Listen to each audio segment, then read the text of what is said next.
नमस्कार। आज का चैप्टर है संविदा। संविदा मतलब करार। करार का ऐसे कॉन्ट्रैक्ट।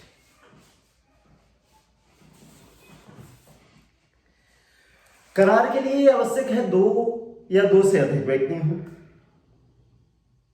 तो पहले जान लीजिए आप कि एक पक्ष जो करार का के लिए तात्विक रूप से क्या लाता है, प्रस्ताव लाता है प्रतिफल को प्रदान करने का, किस कृत्य को करने का, और दूसरों उसको स्वीकृति प्रदान करता है, क्या, प्रतिफल के लिए अथवा कुछ कार्य की स्वीकृति के लिए दूसरा पक्ष अपनी स्वीकृति प्रदान करता है। जो प्रस्ताव आता है वह कैसा होना चाहिए, ये प्रश्न आपके दिमाग में आना चाहिए कि जो प्रस्ताव लाया गया है वास्तव में वो प्रस्ताव जो है वो कैसा होना चाहिए। तो ऐसा प्रस्ताव जो किसी पक्ष द्वारा लाया गया है वह वैध होना चाहिए, मतलब वह प्रस्ताव विधि सम्मत होना चाहिए, गैर कानूनी नहीं होना चाहिए। किसी भी प्रकार के प्रस्ताव के लिए यह आवश्यक है कि अगर वह करार के लिए है, संविदा के लिए है, तो वह विधि सम्मत हो।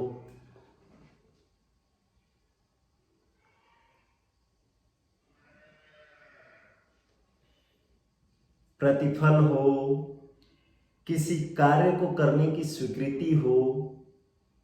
करार कैसा हो, करार में लाया गया प्रस्ताव जो है वह वैध है।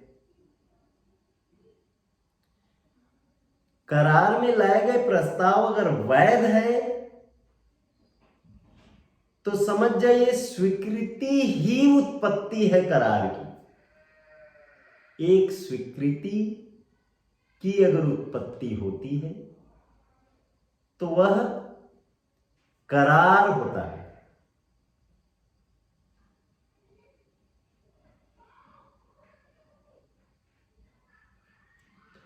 कानूनी तौर पर किसी भी प्रस्ताव के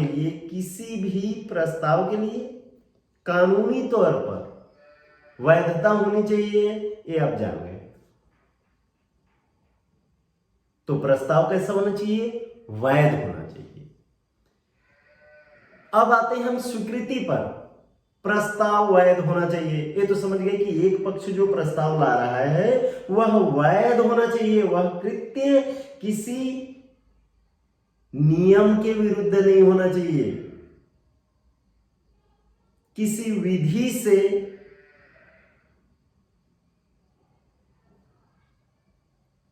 रोका न जा सके उसको। अरे नहीं, ये तो अपराध हो गया, तो उसके लिए स्वीकृति प्रदान कर भी दी जाए तो वह करार वैध होगा क्या?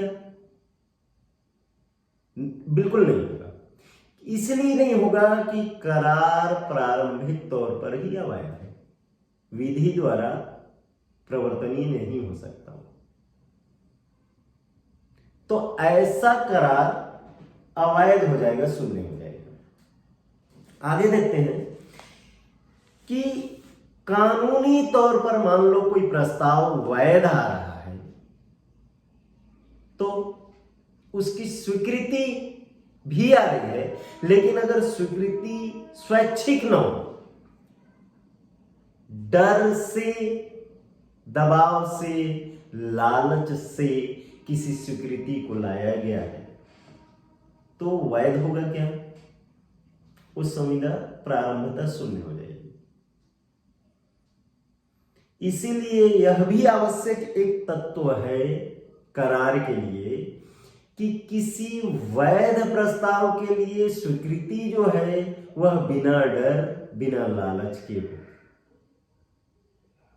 बिना दबाव के हो। मतलब एक संविदा के लिए आवश्यक तत्व आप गिन लें।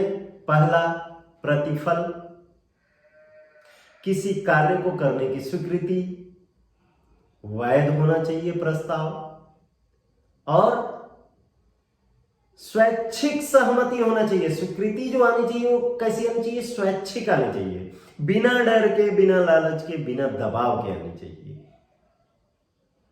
इस लेसन में इतना है। नमस्कार।